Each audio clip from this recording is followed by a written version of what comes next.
Hello friends, मैं हूं doctor त्रुषा Agarwal और आप देख रहे हैं आई हेल्थ फॉर यू, जहां पर आपको मिलती है आँखों से रिलेटेड सारी जानकारी बहुत ही सिंपल शब्दों में। और आज हम बात कर रहे हैं लेसिक सर्जरी के बारे में कि अक्सर पेशेंट्स आके पूछते हैं कि क्या लेसिक सर्जरी परमानेंट है, क्या चश्मे का नंबर वापस आ सकता है लेसिक ऑपरेशन के बाद। तो आज हम इन्हीं सारे एस्पेक्ट्स पर डिस्कस करेंगे कि चश्मे का नंबर क्या लेसिक सर्जरी के बाद भी वापस आ सकता है।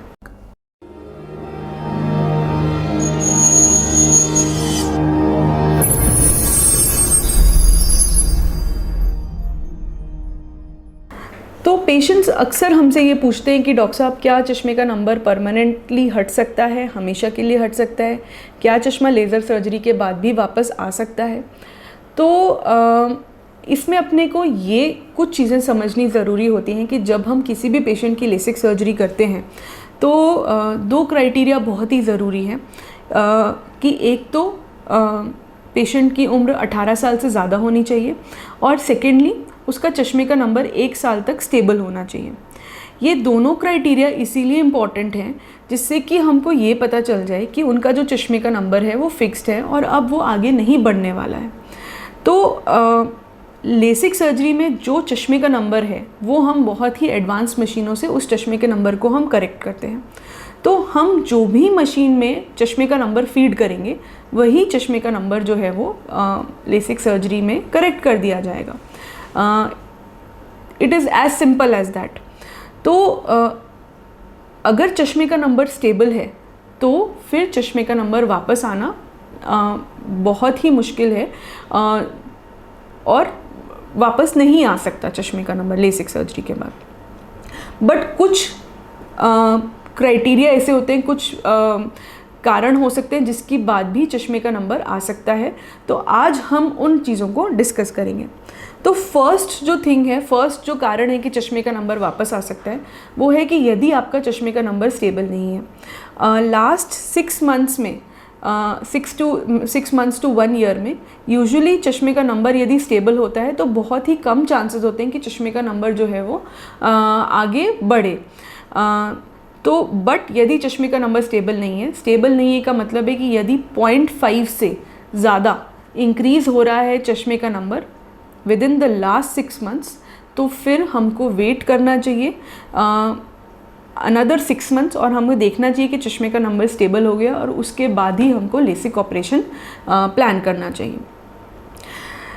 सेकेंड थिंग इज़, जैसे कुछ लोगों में चश्मे का नंबर बहुत हाई होता है और वो हम लेसिक सर्जरी से हटाते हैं और कई बार बॉडी की हीलिंग भी ऐसी होती है कि चश्मे का नंबर हटाने के बाद भी because of the body healing थोड़ा बहुत चश्मे का नंबर वापस आ सकता है।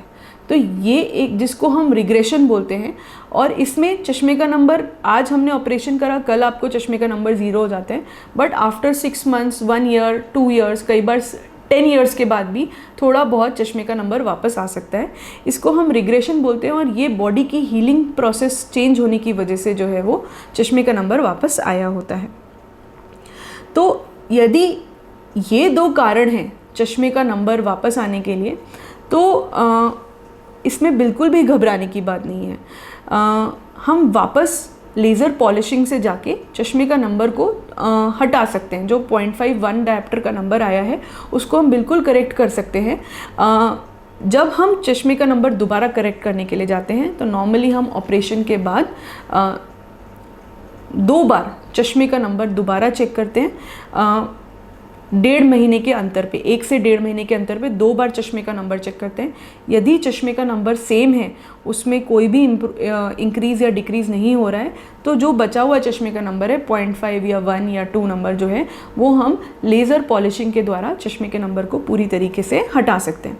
तो यदि थोड़ा बहुत चश्मे का नंबर रह भी जाता है तो उसमें भी आपको घबराने की ज़रूरत नहीं है, वो बिल्कुल पूरी तरीके से करेक्ट हो सकता है। अच्छा, अब इसमें एक बात और समझनी ज़रूरी है कि यदि हम किसी का दूर का चश्मे का नंबर करेक्ट करें या पास का चश्मे का नंबर करेक्ट करें तो 45 साल के बाद हम सभी को पास का चश्मे का नंबर आएगा, बिकॉज हमारी आई मसल्स की स्ट्रेंथ जो है वो धीरे धीरे कम होती चली जाती है। तो अगर हम 18 या 20 साल की उम्र पे लेसिक ऑपरेशन करवाते हैं तो दूर का नंबर तो आपको जीवन भर वापस नहीं आएगा, लेकिन पास का नंबर जो है, जैसे बाल सफ़ेद होते हैं, जैसे हम एज करते हैं, वैसे पास का रीडिंग का नंबर सभी को आता है। तो 40 से 45 साल की उम्र के बाद हम जिन्होंने लेसिक ऑपरेशन कराया है उनको भी चश्मे का नंबर पास का आ सकता है, तो वो कम्प्लीटली नेचुरल है। जो फोर्थ कारण है चश्मे का नंबर आने का वो है कैटरैक्ट। तो जैसे कि 50 साल की उम्र के बाद, 50-55 साल की उम्र के बाद हम जैसे हमारे बाल सफ़ेद होते हैं वैसे हमारे लेंस जो होता है, आँख के अंदर जो लेंस होता है यहाँ पे, उसकी क्लैरिटी जो है वो धीरे धीरे कम होती जाती है और मोतियाबिंद बनता जाता है। तो यदि मोतियाबिंद बनेगा तो पहले वो चश्मे के नंबर में दिखाई देगा, लेकिन जब चेकअप करेंगे तब हमको क्लियरली पता चल जाएगा कि जो चश्मे का नंबर वापस आया है वो कैटरैक्ट की वजह से है। तो कैटरैक्ट को भी जो है लेसिक ऑपरेशन से अवॉइड नहीं करा जा सकता, ये भी एक नॉर्मल एजिंग प्रोसेस है और ये हम सभी को होना है। तो फिर यदि कैटरैक्ट बन जाता है तो फिर उसका ट्रीटमेंट कैटरैक्ट सर्जरी से ही पॉसिबल है। तो आज हमने ये जाना कि लेसिक ऑपरेशन के बाद यदि चश्मे का नंबर थोड़ा बहुत रह भी जाता है या वापस भी आ जाता है बॉडी की हीलिंग की वजह से, तो वो सिंपल लेज़र पॉलिशिंग से ट्रीट किया जा सकता है। एंड यदि वो कैटरैक्ट की वजह से या नॉर्मल एज रिलेटेड चश्मे के नंबर आ रहा है तो उसमें भी हमको घबराने की ज़रूरत नहीं है, सभी का ट्रीटमेंट पॉसिबल है। तो लेज़र जो है वो आज हमारा चश्मे का नंबर करेक्ट कर सकता है, बट 45 ईयर्स के बाद या 50 ईयर्स के बाद यदि हमको कैटरैक्ट होना है तो उसको प्रिवेंट नहीं कर सकता है। Thank you.